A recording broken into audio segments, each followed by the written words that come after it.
మనకైతే అంటే దేవుని సన్నిధికి వచ్చి దేవుని యొక్క ఆత్మ కలిగి దేవుని చిత్తాన్ని తెలుసుకునే వ్యక్తులకి దేవుడు జరగబోయే దాని గురించి కూడా ముందుగానే తెలియజేస్తాడు. మనం ఉపవాసం ఉండి కన్నీరు కార్చి ప్రార్థన చేస్తున్నప్పుడు ఎదుటి వ్యక్తి గురించి మనకు దేవుడు తెలియజేస్తాడు. జరగబోయే విషయాలు అనేకమైన నాకు దేవుడు చూపిస్తూ వచ్చాడు. ఏదైతే చూపిస్తూ వచ్చాడో అది జరిగింది. ఆ ఆత్మ అన్నిటినీ పరీక్షించింది, దేవుని యొక్క మర్మాలను కూడా తెలియపరుస్తూ ఉంటుంది. నెబుకద్నెజరు ఒక కలగంటాడు. కలగని ఆ కళను మర్చిపోతాడు. కళను మర్చిపోయి నిద్రలేసి అంటాడు, నేను ఒక కలగన్నా, ఆ కలభావాన్ని చెప్పండి అంటాడు.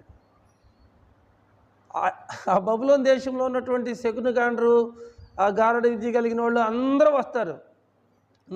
తాంత్రికులు అందరూ వస్తారు. వాళ్ళు ఏమంటారు, మీకు వచ్చిన కళ చెప్పండి, మేము దాని భావం చెబుతూ ఉంటారు. ఈయన అంటాడు, దీన్ని కళ మర్చిపోయినా దాని భావం చెప్పండి అంటాడు. రాజా, మీరు అడిగింది భూ ప్రపంచంలో ఎవ్వరు చెప్పలేరు, మీరు కళ చెప్పండి, దాని భావం మేము చెబుతాం. ఇదిగో టైం వేస్ట్ చేయబాకండి, నాకు కోపం వస్తే మిమ్మల్ని మొత్తం నరికిచ్చేస్తా. కళ చెప్పాలి, కళ భావం కూడా చెప్పాలి నేను అన్నప్పుడు మరి దానియేలు, శద్రక్, మేషక్, అబేద్నెగో వారు తెల్లవార్లు దేవునికి ప్రార్థన చేస్తే పరలోకములో ఉన్నటువంటి దేవుడు రాజు కన్నటువంటి కళ భావాన్ని కూడా దానియేలుకి వివరించాడంట. పరలోకములో ఉన్న దేవునికి స్తోత్రం చెబుతూ ఉంటే అప్పుడు దానియేలుకు దానియేలు ప్రార్థన చేస్తే దేవుడు తెలియజేశాడంట. ఆ కళ భావాన్ని కూడా చెప్పాడు.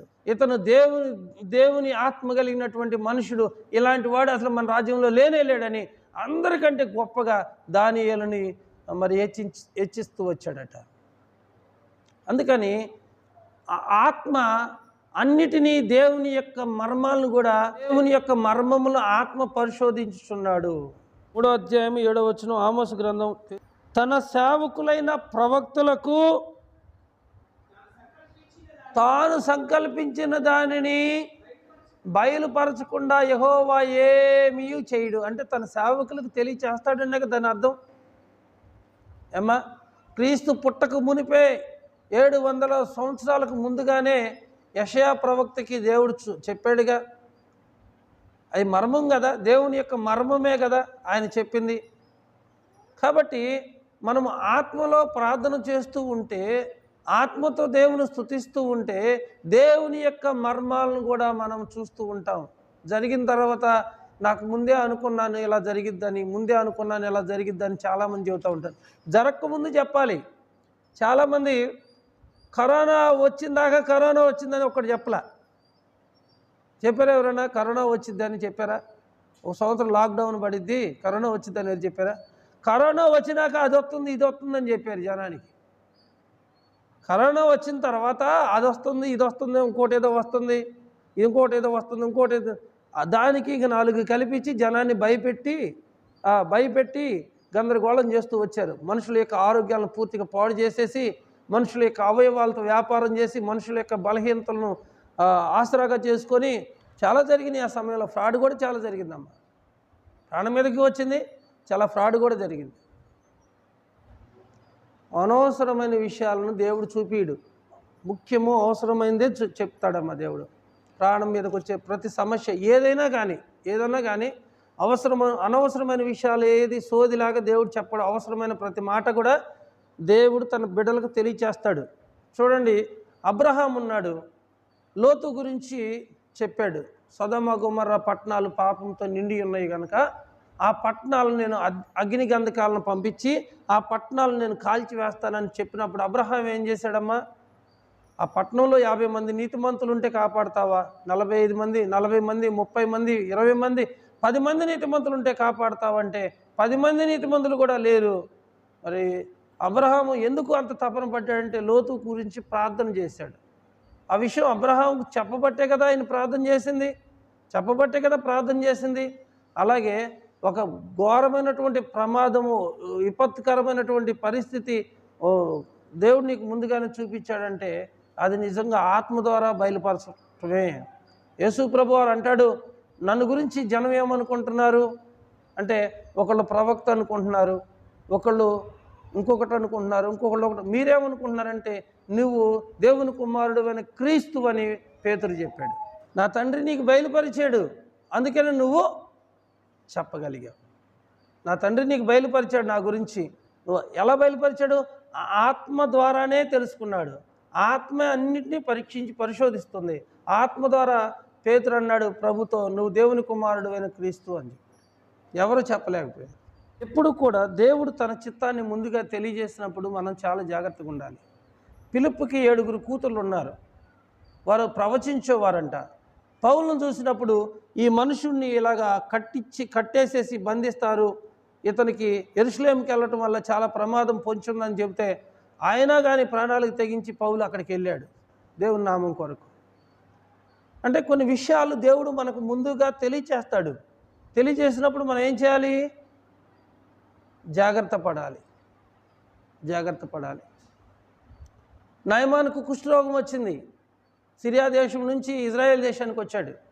మరి ప్రవక్త అయిన ఎలీషా బయటకు వచ్చి ఆయన ఏమైనా తాకి ప్రార్థన చేశాడా? లేదు. ఆయన రాకముందే ఆయన వచ్చిన సంగతి ఎలీషాకు తెలిసిపోయింది. గెహాజీ అబద్ధమాడి వెండి బంగారాన్ని తెచ్చుకుంటే నా ఆత్మ నీతో కూడా రాలేదా గెహాజీ అన్నాడు. ఎలీషా అన్నాడు కదా. ఇదంతా కూడా ఎలా జరుగుతుంది? మనకైతే దేవుని యొక్క ఆత్మ అవన్నీ కూడా తెలియచేస్తూ ఉంది. దేవుని ఆత్మ కలిగినటువంటి మనుషులంగా మనం ఉండాలి. దేవుని యొక్క ఆత్మ కలిగిన మనుషులంగా ఉండాలి. జరగబోయే ప్రమాదాలను తప్పించుకోవటానికి దేవుడు కొన్ని విషయాలు మనకు చూపించినప్పుడు దేవుడు చేయొద్దు అన్నది చెప్పింది నువ్వు మాటికి చేయకూడదు. మరియమ్మ ఏదో పాపం చేసింది, అందుకే ఆమె గర్భవతి అయింది, ఆమెను విడిచిపెట్టాలనుకున్నాడు. కానీ దేవుని మర్మం ఎలా తెలియపరచబడింది? యేసేపు నిద్రపోతున్నప్పుడు ఆ ఆత్మ ద్వారా ఆయనకి విషయాలన్నీ తెలియపరచబడింది. అప్పుడు ఆయన సమాధానపడ్డాడు. కాబట్టి దేవుడు ప్రతి విషయాన్ని కూడా మనకు తెలియజేస్తాడు. అయితే చిన్న ఒక ఉన్నతమైన విషయాలు మాత్రం దేవుడు ఖచ్చితంగా తెలియజేస్తాడు. కానీ ప్రతిదీ కూడా దేవుని చిత్తమని మీరు భావించుకోవద్దు. మీరు దేవుని చిత్తమని మీరు నమ్మొద్దు. కాబట్టి నేడైనను రేపైనను ఒకనొక పట్టణానికి వెళ్ళి వ్యాపారం చేసి లాభాలు సంపాదించుకుందామని చెప్పుకున్న వాళ్ళరా రేపేం సంభవించనో మీకు తెలియదు కనుక మీ జీవం ఏ పాటిది. ఈరోజు మనం బ్రతికున్నాం, దేవుని చిత్తం, దేవుని కృప. ఇక నూతనమైన సంవత్సరంలోకి మనం వెళ్తున్నాం. మరి నూతనమైనటువంటి సంవత్సరంలో మన పట్ల దేవుని యొక్క ప్రణాళిక ఎలా ఉందో, దేవుని యొక్క ఆలోచన ఎలా ఉందో, దేవుడు మనల్ని ఎలా దీవించబోతున్నాడో ఒకవేళ మీరు ముందుగా తెలుసుకోవాలనుకుంటే ఉపవాసం ఉండి కన్నీరు కాచి ప్రార్థన చేస్తే జరగబోయే ప్రతి విషయాన్ని కూడా మనకు తెలియచేస్తూనే ఉంటాడు దేవుడు ఎలాగైనా సహాయం చేస్తాడు. మనల్ని దేవుడు విడిచిపెట్టడు. మీరు ధైర్యంగా ఉండండి. దేవుడు ఉన్నాడనే ధైర్యంతో, విశ్వాసంతో నూతన సంవత్సరంలో మనం ప్రవేశిద్దాం. నూతనమైనటువంటి ఆశీర్వాదాలు పొందుకుందాం. ఎవ్వరు మాటలు వినదు, ఎవరిని చూసి భయపడద్దు, పరిస్థితులకు అసలుకే భయపడద్దు. అప్పులు ఉండయా, జబ్బులు ఉండయా, సమస్యలు ఉండయా, ఏమున్నా కానీ మనకు ప్రభు ఉన్నాడు. ప్రభు ఆత్మ ద్వారా అన్ని విషయాలు మనకు తెలియజేస్తూ ఉంటాడు. ఏపేం జరగనయ్యిందో అనే విషయాలు నువ్వు ఒకవేళ తెలుసుకుంటే ఖచ్చితంగా మరి దేవుని గురించి నువ్వు ఆలోచిస్తే దేవుడు నిన్ను ఉన్నతంగా ఆశీర్వాదకరంగా దేవుడు మిమ్మల్ని నిలబెడతాడు. ప్రభువుకు తెలీదా ఇస్కరియోతు యోధ అమ్ముతాడని తెలీదా? ముందే తెలుసు. పేతురు అబద్ధపడతాడని ప్రభువుకు తెలీదా? తెలుసు, అన్నీ తెలుసు. నతనేలు చెట్టు కింద ఉన్న సంగతి తెలుసు, జక్కయ్య చెట్టు ఎక్కిన సంగతి తెలుసు. నీ హృదయంలో ఏముందో కూడా దేవునికి తెలుసు. నీ హృదయాన్ని సరి చేసుకోకుండా, నీలో ఉన్న లోపాలను సరి చేసుకోకుండా ఇతరుల గురించి విమర్శించడానికి నీకు ఎటువంటి రైట్ ఉంది? కాబట్టి దేవునికి నచ్చనివి నీలో ఏదైనా ఉంటే ఒప్పుకొని విడిచిపెట్టు. సమర్థించుకున్నావు అనుకో, ఇక నిన్ను దేవుడు కూడా బాగు చేయడు. సరి చేసుకున్నావు అనుకో, దేవుడు ఖచ్చితంగా నిన్ను ఆశీర్వదిస్తాడు. మనందరి గురించి దేవునికి తెలుసు. కాబట్టి ఈ సంవత్సరంలో దేవునికి ఏ విధంగా మనం ఆయాసకరమైన పరిస్థితిని కలుగు చేశామో మనం గుర్తించుకొని, గ్రహించుకొని, మనం సరి చేసుకొని నూతన సంవత్సరంలో నూతనమైన ఆశీర్వాదాలతో దేవుడు మనల్ని నింపునట్లుగా ఆ విధంగా దేవుడు మనల్ని సిద్ధపరచునుగాక. ఆమేన్.